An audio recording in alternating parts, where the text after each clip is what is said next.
कैसे हैं आप सभी का आपके अपने YouTube channel sociology with Sangeeta में मैं संगीता स्वागत करती हूं। और इस चैनल के माध्यम से हम लोग सोशियोलॉजी की कम्पिटिटिव एग्जाम की प्रिपरेशन करते हैं। अभी जो हमारे क्लासेस चल रहे हैं उसमें हम लोग झारखंड लेडी सुपरवाइजर का सोशियोलॉजी का सिलेबस को कवर कर रहे हैं, unit wise and topic wise, क्योंकि हर एक यूनिट में बहुत सारे इसके पार्ट्स हैं। और अगर जो भी कैंडिडेट्स पेड ग्रुप से जुड़ना चाहते हैं तो उसका प्रोसेस मैं डिस्क्रिप्शन बॉक्स में दे दी हूँ, आप लोग जाकर उसे ज़रूर एक बार चेकआउट कीजिए। और क्या आप सभी रेडी हैं आज के मैराथन क्लास के लिए? तो रेडी होने से पहले अपने साथ कॉपी और पेन लेकर बैठें और जो क्वेश्चंस आपको स्क्रीन पे दिख रहे हैं उसको आप लोग अपने से बनाने का कोशिश कीजिए और देखिए कि कितने क्वेश्चन आपके राइट हो रहे हैं। कॉन्सेप्ट्स को समझने का कोशिश कीजिए। ये सारे क्वेश्चंस आपके प्रीवियस ईयर के क्वेश्चन हैं जो कि आपके आने वाले एग्जाम के लिए आपको बहुत ही ज़्यादा हेल्पफुल होने वाले हैं। वीडियो को लास्ट तक देखिए। अगर आपको वीडियो हेल्पफुल लगे तो ज़रूर इसे लाइक करें, अपने दोस्तों के भी शेयर करें। और वैसे कैंडिडेट्स जो कि इस चैनल से नए जुड़े हैं, प्लीज़ आप लोग सब्सक्राइब और प्रेस बटन को ऑन करके रखिए। तो देखिए हमारा आज का टॉपिक क्या है, समाजशास्त्र एवं उसके विविध प्रश्नों को, यानी मिसलेनियस क्वेश्चंस है। तो चलिए क्लास को स्टार्ट किया जाए। तो यह मान लेना सर्वथा अनुचित होगा कि अस्पृश्यता समाप्त हो जाने की घोषणा कर देने से ही अस्पृश्यों की सामाजिक नियोग्यताएं समाप्त हो गई हैं। यह कथन किसका है? अगर हम ये घोषणा करें कि अस्पृश्यता समाप्त हो गई है तो ये जो अस्पृश्य हैं उनकी जो सामाजिक नियोग्यताएं हैं क्या ये समाप्त हो गई है? तो ये कथन किनका है? ये के.एम. पानिकर जी का है। सब आपके क्वेश्चंस करवाए गए हैं, उसी से मैं आज का मैराथन क्लास आप लोग के पास लेकर आई हूँ। तो ये कथन किनके द्वारा दी गई है? तो ये कथन आपका पानिकर जी के द्वारा दी गई है। ठीक है कि अस्पृश्यों की सामाजिक नियोग्यताएं समाप्त हो गई अगर हम घोषणा करते हैं तो यह कथन प्रसिद्ध पत्रकार, इतिहासकार, प्रशासक तथा राजनयिक कावालम माधव के.एम. पानिकर की वर्ष 1955 में लिखी गई उनकी पुस्तक हिंदू सोसाइटी एंड क्रॉस से उद्धृत है। यह कथन व्यवहारिक जीवन में अस्पृश्यों की नियोग्यताओं के आज भी दिखने वाले सच को हमको क्या करता है, दिखाता है। सेकंड क्वेश्चन है कि सन 1957 में किसने यह सुझाव दिया कि भूदान यज्ञ तथा अन्य उपायों से प्राप्त भूमि को भूमिहीनों में बांटकर 3 लाख परिवारों का पुनर्वास किया जाए। अगर इसके मतलब क्या बोला जा रहा है कि भूदान यज्ञ के द्वारा या फिर किसी भी अन्य उपाय से जो लोग भूमि को प्राप्त किए, जिनके पास भूमि अधिक है, तो उनसे भूमि लेकर कोई भी गरीब परिवार को देना। तो ये योजना आयोग का था। ये 1957 में सुझाव दिया गया था कि भूदान यज्ञ तथा अन्य उपायों से जो प्राप्त भूमि को भूमिहीनों में बांटकर 3 लाख परिवारों का क्या किया जाए, पुनर्वास किया जाए।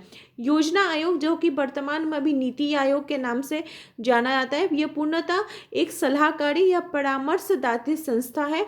वित्त आयोग केंद्र और राज्य के मध्य राजस्व बंटवारे से संबंधित है।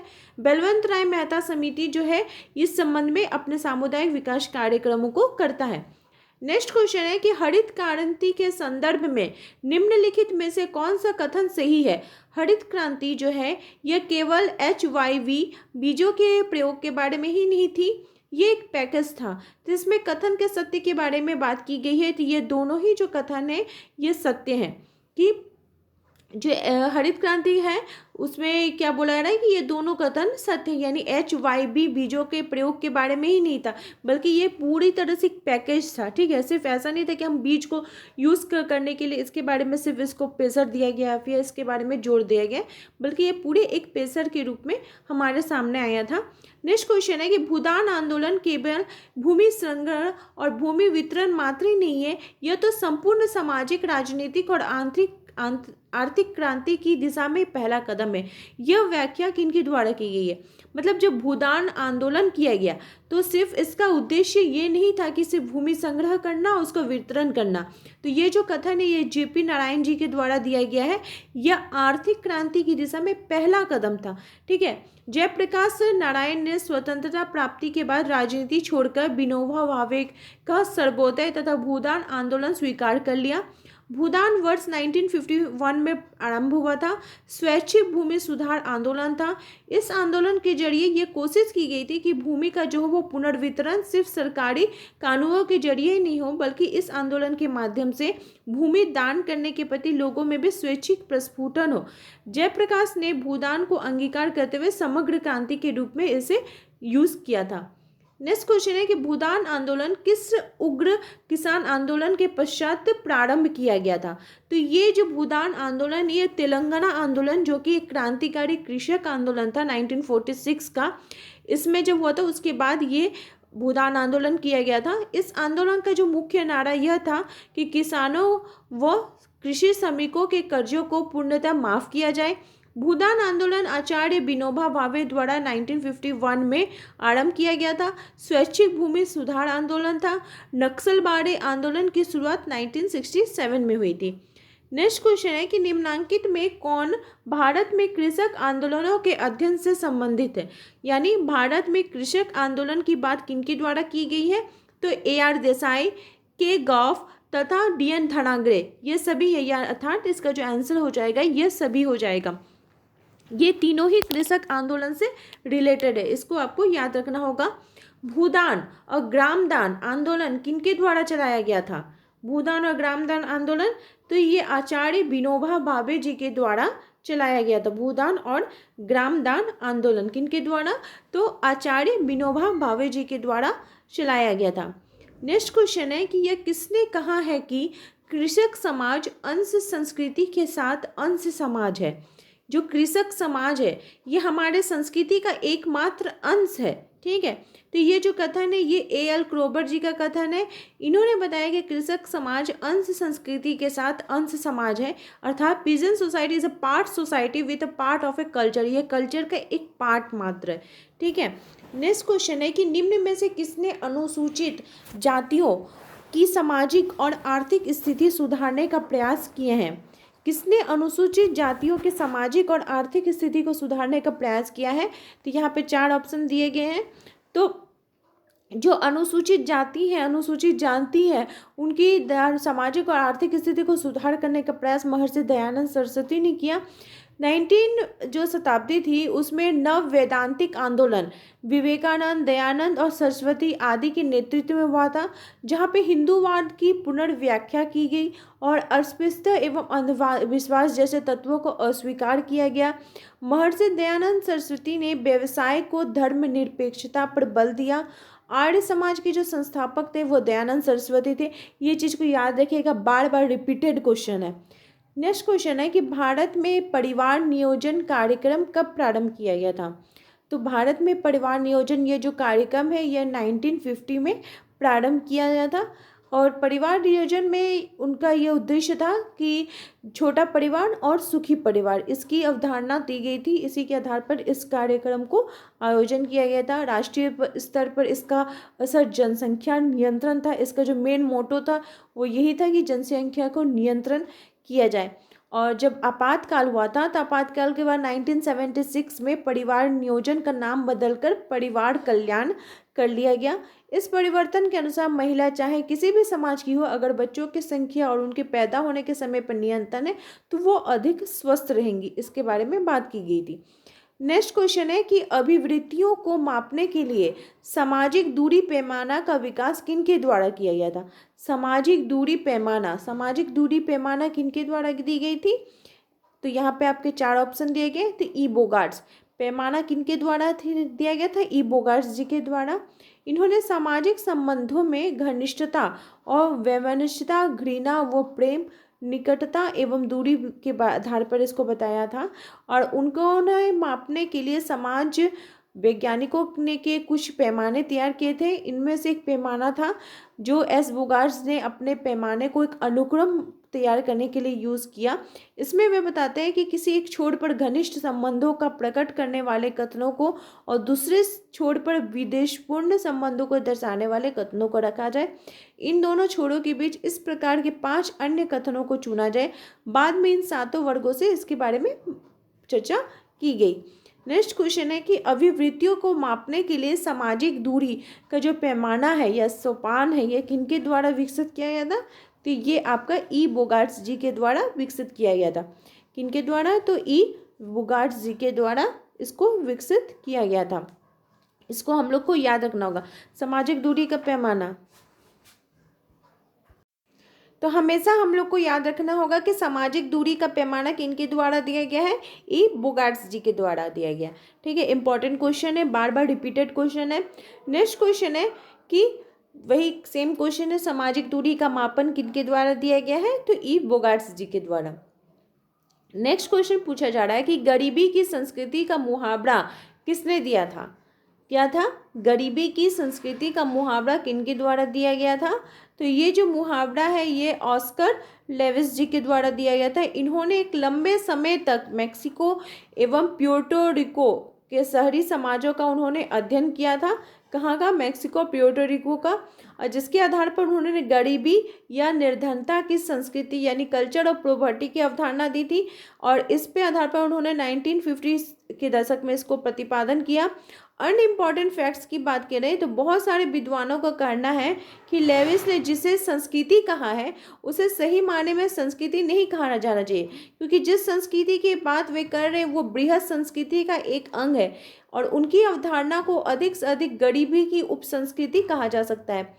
लेविस ने बताया है कि गरीबी की संस्कृति किसी गरीब परंपरागत समाज की विशेषता नहीं है, बल्कि ये पूंजीवादी व्यवस्था पर आधारित विकसित समाज की विशेषता है। इस प्रकार की संस्कृति उस समय में पाई जाती है जहाँ पे पूंजीवादी व्यवस्था के फलस्वरूप बेकारी हमें देखने को मिलती है। तो गरीबी का जो संस्कृति है वो एक प्रकार का क्या है, साइकिल ऑफ डिप्रीवेशन है। क्या है, साइकिल ऑफ डिप्रीवेशन। तो गरीबी की संस्कृति की अवधारणा किनके द्वारा दी गई है, ऑस्कर लेविस, संस्कृति लेविस। और गरीबी, गरीब जो था उसको, स्लम डॉग मिलेनियर था ना वो जो फिल्म था, तो उसमें वही जिसको सब मिलता है वो गरीब था तो उसको ऑस्कर प्राइज मिलता है, ऐसे ही करके आप याद रखिएगा। तो गरीबी की संस्कृति ऑस्कर लेविस, गरीबी की संस्कृति ऑस्कर लेविस। फिर है निर्धनता की संस्कृति, किनके द्वारा है, वही चीज़ है, निर्धनता गरीबी, कंफ्यूज मत हो जाइएगा, ऑस्कर लेविस हो जाएगा। नेक्स्ट क्वेश्चन है कि किसने निर्धनता की संस्कृति की अवधारणा को प्रस्तुत किया है, तो आपका वही सेम क्वेश्चन है, ऑस्कर लेविस। यहाँ पे देखिए सूची 1 सूची 2 दिया गया है। सूची 1 में अवधारणा है, सूची 2 में उसके विचारक हैं। तो बोला गया है 3 स्तरों का नियम। तो 3 स्तरों का नियम ये किनके द्वारा दिया गया है, अगस्त कॉम्टे के द्वारा। सामाजिक परिवर्तन का चक्रीय सिद्धांत, विल्फ्रेड पेरेटो। सामाजिक गतिशीलता, मोबिलिटी की बात कौन करते हैं, तो पीएस सोरेकिन। और संस्कृतिकरण की बात कौन करते हैं, तो एमएन श्रीनिवास। ठीक है, कितना इजी है, जब आप थ्योरी को पढ़िएगा तो आपको एमसीक्यू बनाने में बहुत ही ज़्यादा इजी लगेगा। ठीक है, तो इस हिसाब से इसका जो राइट आंसर है वो हो जाएगा डी। नेक्स्ट क्वेश्चन है कि उस समाजशास्त्री का नाम बताइए जिन्होंने अपने अध्ययन में भारत विद्या परिप्रेक्ष्य का अनुसरण किया है। भारत विद्या परिप्रेक्ष्य का अनुसरण किनके द्वारा किया गया है, तो जीएस घुरिये जी के द्वारा किया गया है। किनके द्वारा, जीएस घुरिये को भारत के समाजशास्त्र का पिता बोला जाता है। ठीक है, इसको यह भी आप लोग याद रखिएगा। जीएस घुरिये ने महादेव कोली के लोगों का उन्होंने अध्ययन किया और मानव शास्त्रीय परिप्रेक्ष्य में वहाँ की जो सेक्स की आदतें थी उसका उन्होंने अध्ययन किया। समाजशास्त्रीय परिप्रेक्ष्य तथा भारतीय साधुओं को उन्होंने अध्ययन किया था। जीएस घुरिये ने जाति व्यवस्था के संदर्भ में बहुत ही ज़्यादा अध्ययन किए थे। नेक्स्ट क्वेश्चन है कि भारत विद्या अध्ययन परिप्रेक्ष्य का अनुसरण कर भारतीय समाज का अध्ययन करने वाले निम्नलिखित में से कौन माने जाते हैं, तो ल्यू ड्यूमा एवं जीएस घुरिये माने जाते हैं। कौन माने जाते हैं, ल्यूस ड्यूमा एवं जीएस घुरिये माने जाते हैं। नेक्स्ट क्वेश्चन है कि भारत विद्या अध्ययन परिप्रेक्ष्य का अनुसरण कर कौन इसका अध्ययन किया था, तो ल्यूस ड्यूमा और जीएस घुरिये इसका उन्होंने अध्ययन किया था। सामाजिक संस्थाओं का वे अध्ययन करते हैं, प्राचीन भारतीय इतिहास का अध्ययन करते हैं, धर्म ग्रंथ, धर्मशास्त्र, ये सभी का अध्ययन करते हैं। नेक्स्ट क्वेश्चन है कि ग्राम्य नगरीकरण का विचार दिया है। ग्राम्य नगरीकरण का विचार किनके द्वारा दिया गया है, तो जीएस घुरिये ने उन्होंने जब लोनी कांड गांव का अध्ययन किया था और लोनी कांड गांव का अध्ययन करने के फलस्वरूप वो भारत में बढ़ती हुई नगरीकरण की प्रक्रिया को स्पष्ट करने का वे प्रयास करते हैं। उनका मानना था कि नगरीकरण की जो प्रक्रिया है वो आरंभ मात्र औद्योगिकरण या उद्योगों के विकास का परिणाम नहीं है, घुरिया ने इस प्रक्रिया को ग्राम्य नगरीकरण यानी रूरल अर्बनाइजेशन शब्द का प्रयोग किया और कहा कि नगरीकरण की जो प्रक्रिया है इसका जो मूल है वो ग्रामीण क्षेत्र से ही है। नेक्स्ट क्वेश्चन है कि कौन सा परिप्रेक्ष्य इस मान्यता पर आधारित है कि भारतीय समाज अद्वितीय है और भारतीय समाज की जो सामाजिक संस्थाएं हैं का जो मूल कृतियां हैं वो क्या है, बेहतर समझा सकता है। भारतीय समाज की जो संस्थाओं को जो मूल कृतियों को हम लोग बेहतर ढंग से समझ सकते हैं। तो भारतीय विद्या अध्ययन परिप्रेक्ष्य में इस मान्यता पर हम मानते हैं कि जो भारतीय समाज है वो क्या है, अद्वितीय है और भारतीय सामाजिक संस्थाओं के मूल कृतियों के द्वारा हम इसको बेहतर ढंग से समझ सकते हैं। नेक्स्ट क्वेश्चन है कि आज के गरीब धरती के दलित और चौथी दुनिया के रूप में जाने जाते हैं। आज के गरीब धरती के दलित और चौथी दुनिया के रूप में जाने जाते हैं, यह कथन किनका है? तो चौथी दुनिया के बारे में कौन बात कर रहे हैं? तो ये आपका यहाँ पे आपके 4 ऑप्शन दिए गए हैं। तो इसमें हो जाएगा फ्रांस फैनन। आज के जो गरीब है वो धरती के दलित है और चौथी दुनिया के रूप में जाने जाते हैं, ऐसा फ्रांस फैनन, उमर फैनन ने कहा है। अमीन शरीफ ने चौथी दुनिया शब्द को परिभाषित किया था। ठीक है, किसने किया था? अमीन शरीफ ने। नेक्स्ट क्वेश्चन है कि सिंडिकेटेड हिंदूवाद के संबंध में सही कथन नहीं है। सिंडिकेटेड हिंदूवाद की जो अवधारणा है ये किनके द्वारा दी गई थी? तो ये अवधारणा रोमिला थापर जी के द्वारा दी गई थी और इसी शीर्षक वाली इनकी पुस्तक से ये उत्पन्न हुई है। तो यह कथन नहीं पूछा जा रहा है। तो ये पूर्ववर्ती सभी संप्रदायों के समाजनियों का प्रयत्न करता है, ये कथन नहीं है। क्या कि ये पूर्ववर्ती सामाजिक संप्रदायों का कथन का अध्ययन करता है। ये सिंडिकेट हिंदूवाद की अवधारणा किनके द्वारा दी गई है? तो ये रोमिला थापर जी के द्वारा दी गई है। नेक्स्ट क्वेश्चन है कि दंड का कौन सा सिद्धांत जैसा को तैसा के नियम का अनुपालन करता है? दंड का सिद्धांत है जो कि किसका कौन सा नियम का अनुपालन कर रहा है? तो जैसा को तैसा का नियम को अनुपालन कर रहा है। तो ये जो कथन है ये किनके द्वारा, ये मतलब सिद्धांत किसका है? तो ये प्रतिकारात्मक सिद्धांत है। सभी देशों में समाज की अत्यंत प्रारंभिक अवस्था यानी प्रतिकारात्मक दंड की ही थी, जिसमें आंख के बदले आंख और दांत के बदले दांत फोड़ने या उखाड़ने का ऐसा सिद्धांत था। वैदिक साहित्य की जीवगृह जैसी संज्ञाएं इस बात का द्योतक है कि भारतीय इतिहास के अत्यंत प्रारंभिक काल का न्याय कठोर और प्रतिकारात्मक ही था। इस सिद्धांत का मान्यता है कि जो अपराधी है वो जैसा अपराध करेगा उसको वैसा दंड मिलता है। नेक्स्ट क्वेश्चन है कि भावुकता प्रबल होती है। भावुकता प्रबल कहाँ पे होती है? जो इमोशंस है वो आपके सबसे ज़्यादा प्रबल कहाँ पे होते हैं?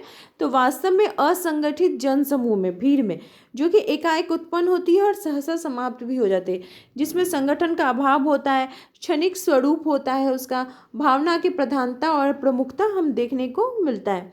नेक्स्ट क्वेश्चन है कि सामाजिक अंतःक्रिया की दशा नहीं है।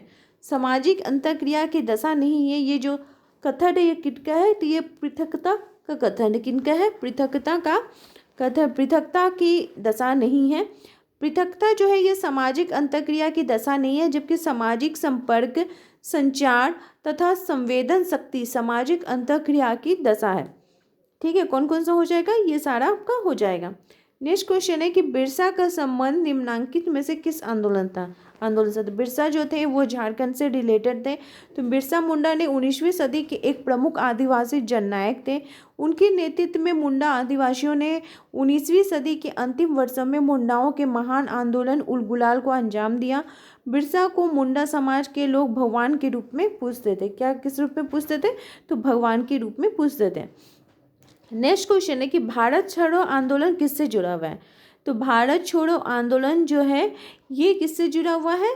तो ये आपका हुआ था द्वितीय विश्व युद्ध के समय 9 अगस्त 1942 को आरंभ हुआ था और ये आंदोलन महात्मा गांधी जी द्वारा अखिल भारतीय कांग्रेस समिति के मुंबई अधिवेशन में शुरू हुआ था। कब हुआ था? 9 अगस्त 1942 को अखिल भारतीय कांग्रेस समिति के मुंबई अधिवेशन में शुरू हुआ था और इस आंदोलन में अंग्रेजों भारत छोड़ो का नारा दिया गया था और 8 अगस्त 1942 को पूर्व संध्या में गांधी जी ने देशवासियों के समक्ष शंखनाद करते हुए बताया था कि एक छोटा सा मंत्र है जो मैं दे रहा हूँ, आप चाहे तो इसे अपने हृदय में अंकित कर लें और अपनी हर सांस के साथ इस मंत्र की आवाज़ को आनी चाहिए। तो वो मंत्र क्या था? करो या मरो। नेक्स्ट क्वेश्चन है कि निम्न में से किस प्राचीन विद्वान ने नागरिकता से संबंधित विभिन्न प्रश्नों को उत्तर ढूंढने का प्रयास किया है?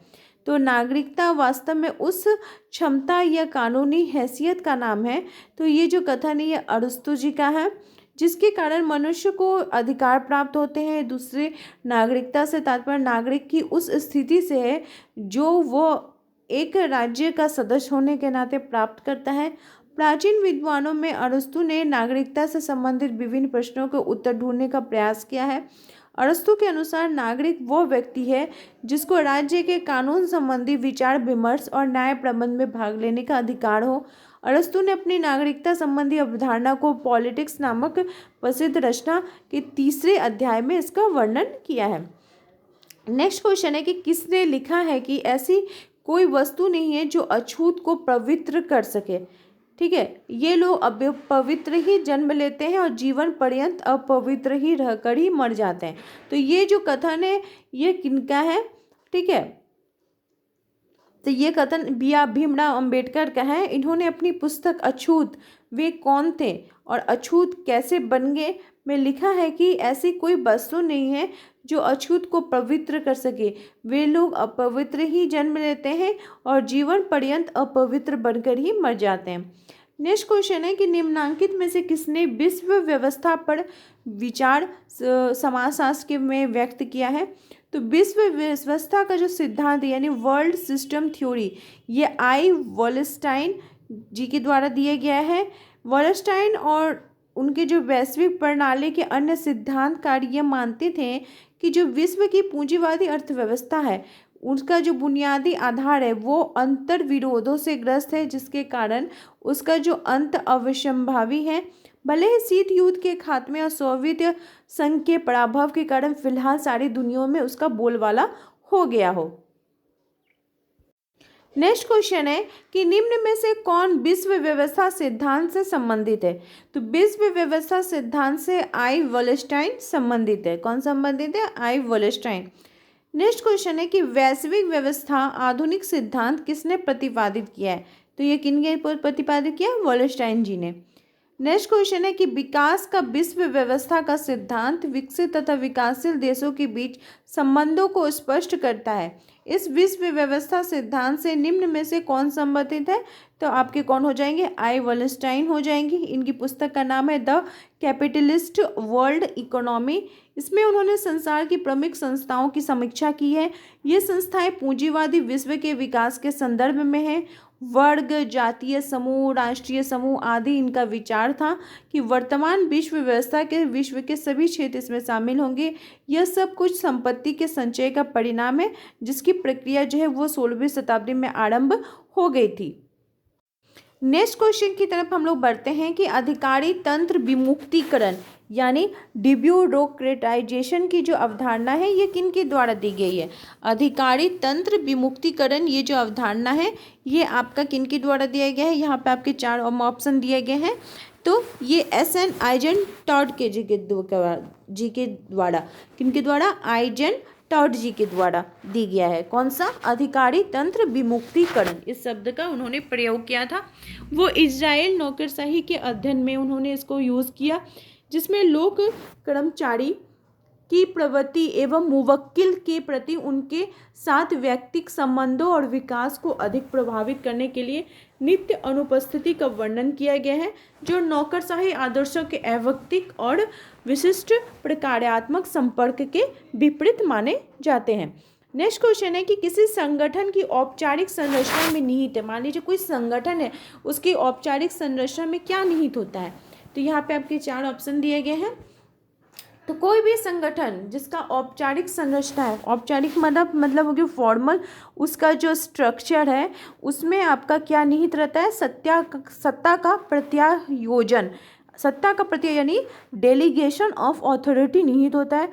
सत्ता का अभिप्राय उस वैधानिक अधिकार से है जिससे कोई भी उच्च अधिकारी जो है वो अपने अधीन के लोगों को निर्देश देता है। ये नौकरशाही से रिलेटेड क्वेश्चन है। नेक्स्ट क्वेश्चन है कि सशक्त कार्यदल में कौन सा राज्य सम्मिलित नहीं है।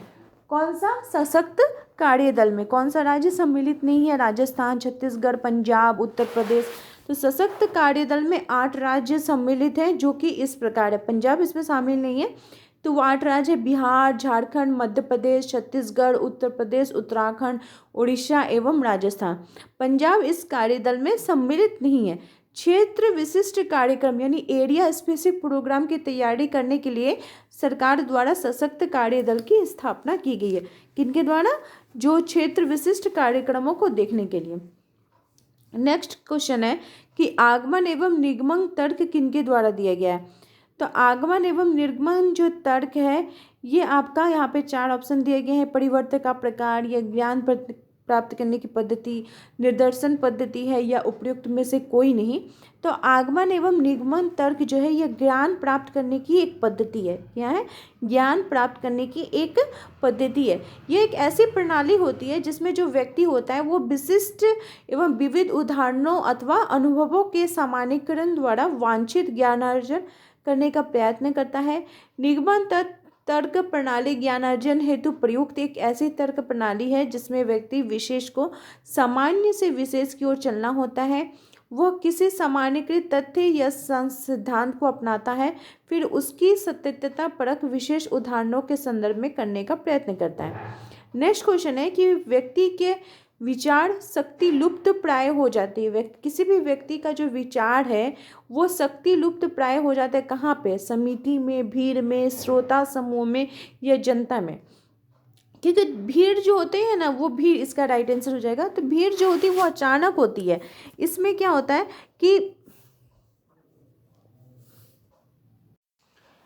कि वो अचानक हमें देखने को मिलता है। तो भीड़ का अगर हम विशेषता बोलें तो वो हो जाएगा कि इसमें शारीरिक सानिध्य होता है। भीड़ के लिए शारीरिक सानिध्य की आवश्यकता होती है। यदि लोग निकट आकर खड़े ना हो तो भीड़ ही ना बनेगी।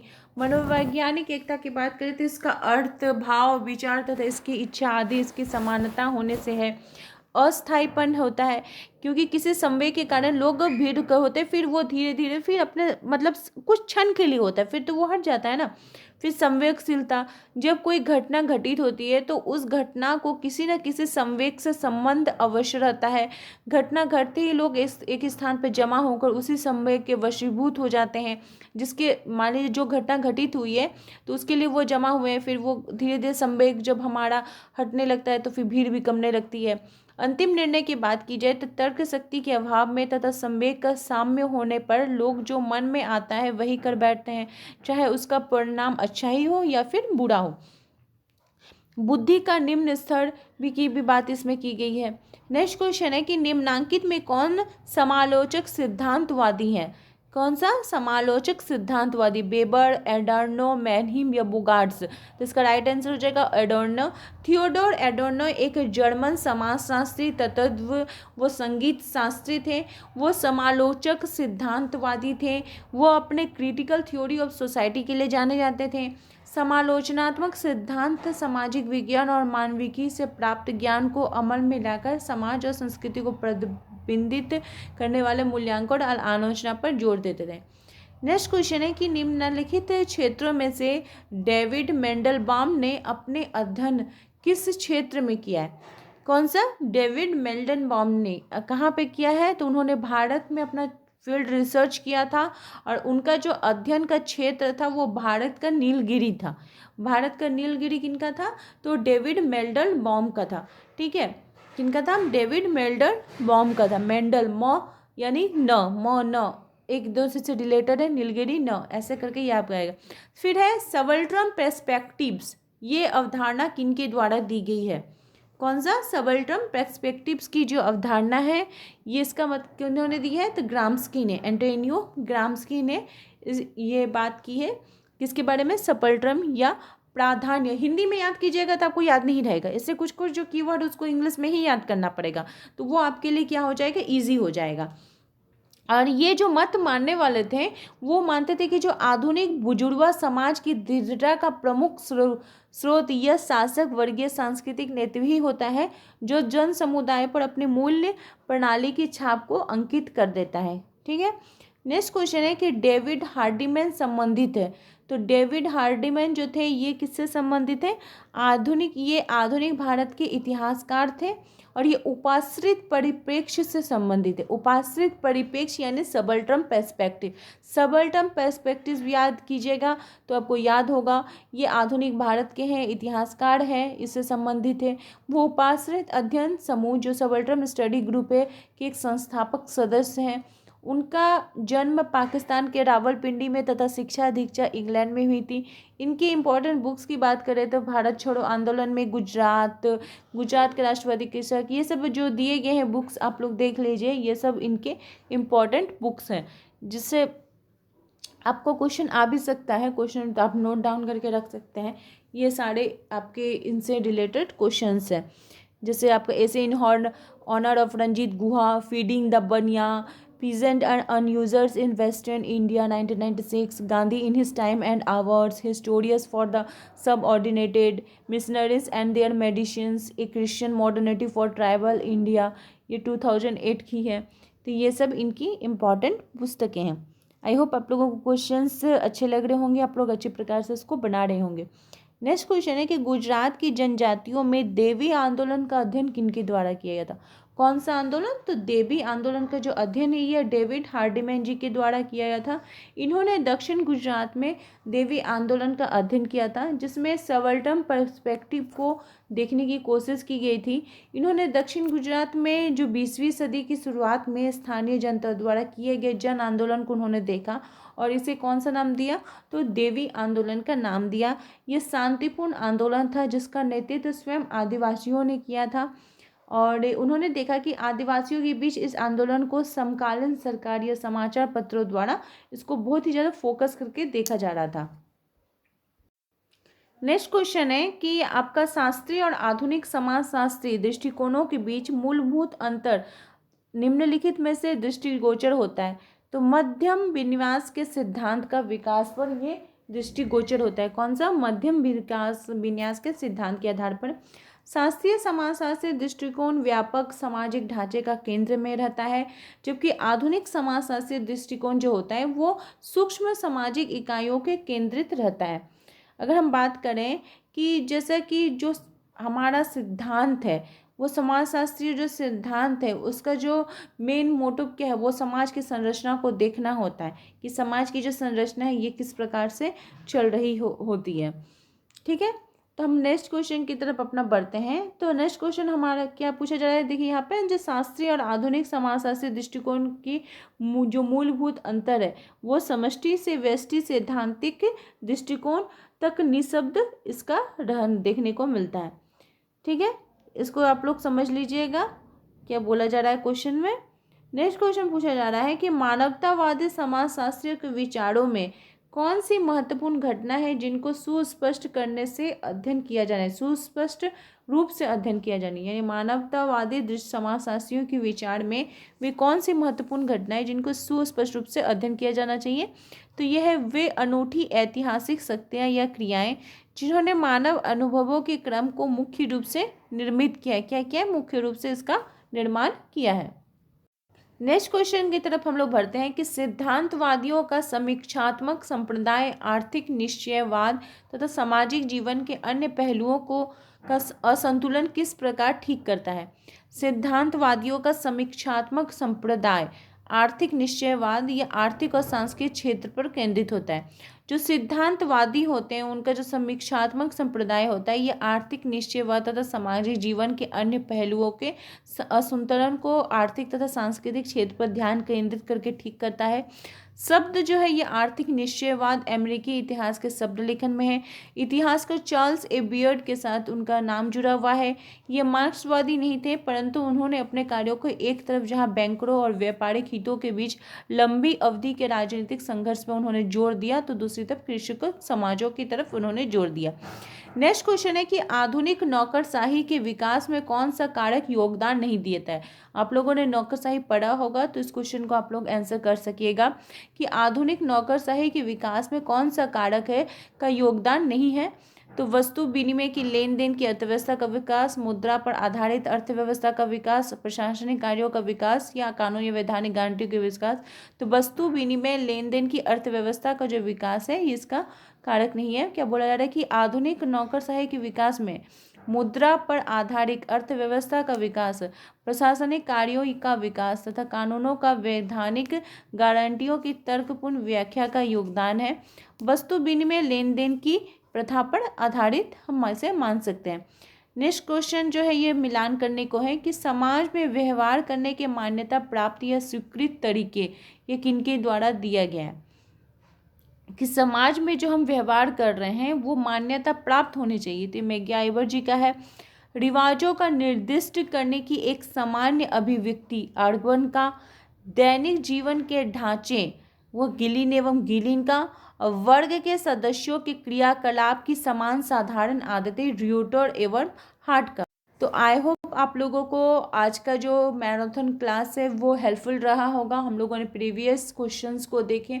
इसी प्रकार से आप लोग मेरे चैनल के साथ बने रहिए। हम लोग सोशियोलॉजी के इम्पॉर्टेंट जो भी कॉन्सेप्ट्स है उसे क्लियर करेंगे। मेरे चैनल के साथ बने रहने के लिए आप सभी का थैंक यू।